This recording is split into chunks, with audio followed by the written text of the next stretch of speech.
공포로 가득 찬 오늘날의 현실 세계를 예리하게 통찰하고 묘사하는 천재적인 작가 스티븐 킹의 원작 소설을 바탕으로 한 제럴드의 게임은 단순한 서바이벌 스릴러를 넘어서는 깊이 있는 심리적 드라마를 보여준다. 이 영화는 트라우마의 극복과 자아의 해방이라는 주제를 통해 한 여성의 내면적 성장을 섬세하게 그려낸다.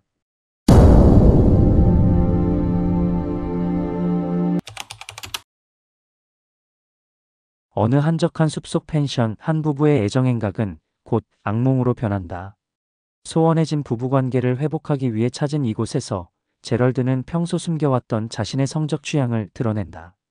비아그라에 의존할 만큼 무기력했던 그는 이날만큼은 특별한 것을 준비했다. 아내 제시의 양팔을 침대 기둥에 묶을 수 있는 수갑. 처음엔 마지못해 응했던 제시. 하지만 그녀의 내면 깊숙이 자리 잡은 어두운 기억이 되살아나기 시작한다. 어린 시절 가장 믿었던 아버지에게 겪은 치욕스러운 순간들. 그리고 그날의 일을 영원히 비밀로 하자던 달콤한 속삭임. 갑작스러운 제럴드의 심장마비. 수갑에 묶인 채 홀로 남겨진 제시 앞에 찾아온 것은 굶주린 들개와 극한의 공포뿐이었다.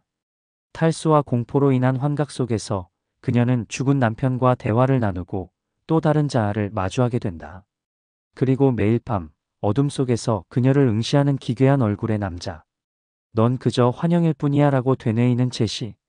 하지만 진정 환영일까? 스티븐 킹의 서스펜스 소설을 원작으로 한 제럴드의 게임. 한 여자의 육체적, 정신적 속박으로부터의 탈출을 그린 이 이야기는 우리가 마주해야 할 가장 큰 공포가 외부가 아닌 내면에 있음을 보여준다. 인간의 정신은 극한의 상황에서 놀라운 방어기제를 만들어냅니다. 수갑에 묶인 채 홀로 남겨진 제시의 앞에 두 개의 환영이 나타납니다. 하나는 방금 전 심장마비로 세상을 떠난 남편 제럴드. 또 다른 하나는 더욱 강인하고 이성적인 제시 자신의 모습입니다. 죽은 제럴드의 환영은 끊임없이 제시를 쥐새끼라 부르며 조롱합니다. 그의 모든 말은 제시 내면 깊숙이 자리 잡은 자기 비하와 무력감의 표현이었죠.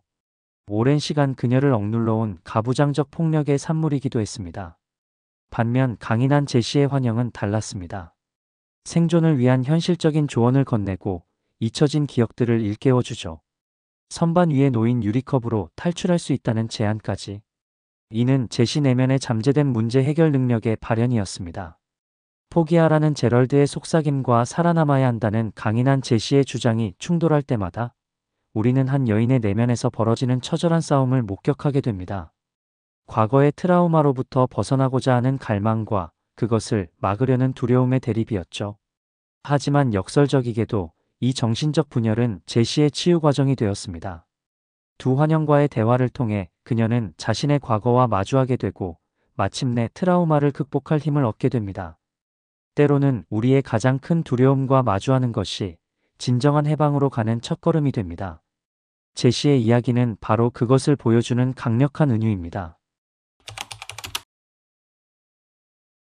12살 제시의 삶을 영원히 바꿔놓은 그날은 특별했습니다. 모두가 하늘을 올려다보며 일식을 기다리던 그 순간 제시는 아버지와 단둘이 있었습니다.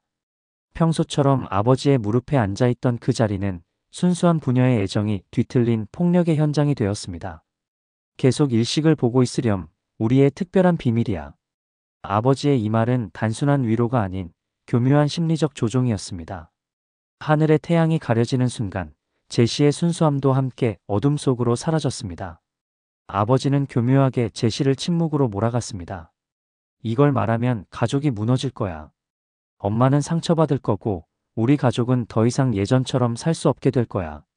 이렇게 시작된 침묵은 제시의 삶 전체를 지배하는 패턴이 되었습니다. 불편한 진실을 마주하는 대신 회피하는 것, 자신의 감정을 표현하는 대신 억누르는 것이 그녀의 생존 전략이 되었습니다.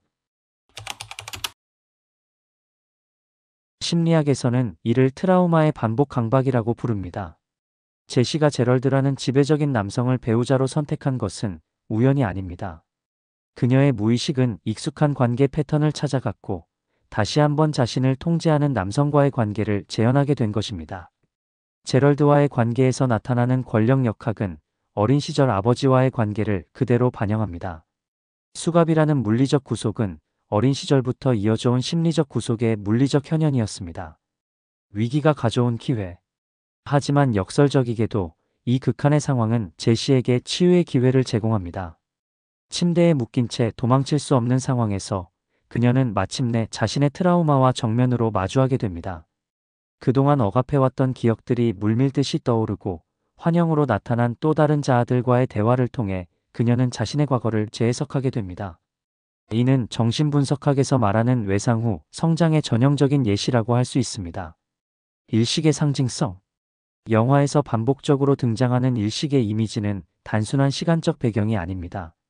그것은 제시의 의식이 가려진 순간, 그리고 그 의식이 다시 빛을 되찾는 순간을 상징합니다. 마지막 장면에서 일식이 걷히고 햇빛이 비추는 것은 제시가 마침내 자신의 트라우마를 극복하고 진정한 자아를 되찾았음을 의미합니다.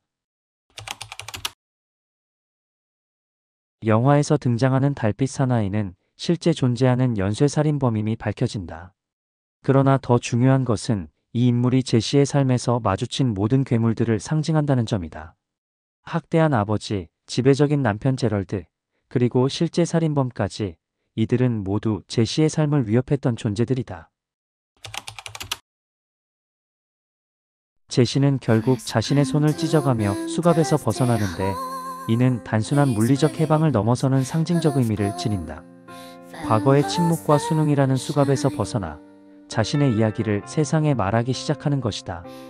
그녀는 자신과 같은 경험을 한 아이들을 돕는 재단을 설립함으로써 개인적 트라우마를 사회적 치유로 승화시킨다.